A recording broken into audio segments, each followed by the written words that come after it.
The either or clause. Now, the either or clause is a technique that I've been able to use very successfully to get me a way forward when I'm at a potential gridlock or I've got a blockage on something. Now, the logic behind the clause is it provides 2, 3 ways forward that the client can assess and give you feedback on as a way forward. Now, for me, where I see myself most using it is around the most favoured nation and the most favoured client clauses, or MFNs and MFCs. These are terms that you often will find in government contracts, and they're designed to create long-term relationships that are based on the best value or best price of an item. Now, the mischief in those clauses comes in complex projects and with large or multinational organisations. The reason why is because those goods and commodities invariably make up or are present in many, many contracts that they have around the world.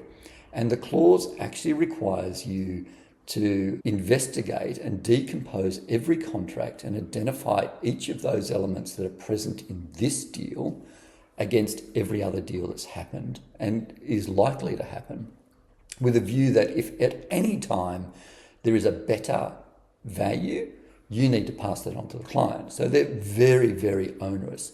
And the way I will go about it with the either or clause is I will go in and say, in relation to the clause, I've got 2 paths. Either we can look at changing the wording to make it more restrictive and more aligned to the business environment of today, your clients, the size, the scale of your business, and I'm happy to accept that. Or I need to get from you some basically cost or some price relief so that I can actually afford to have a team that will actually assess every contract that we make for the entire contract duration, decompose it and assess whether or not we're actually able to comply with it, because I have not factored that into this deal. How would you like to proceed? Now, I'm yet to find one client that wants the added cost of compliance with this one. And every single time we've actually then had a conversation that then structures the phrasing of the clause to make it actually relevant. For me, it is the perfect example of how I'd use an either or, but I'd love to hear from you and what you've done and whether you've even had a go at using that in negotiation and what it came out like.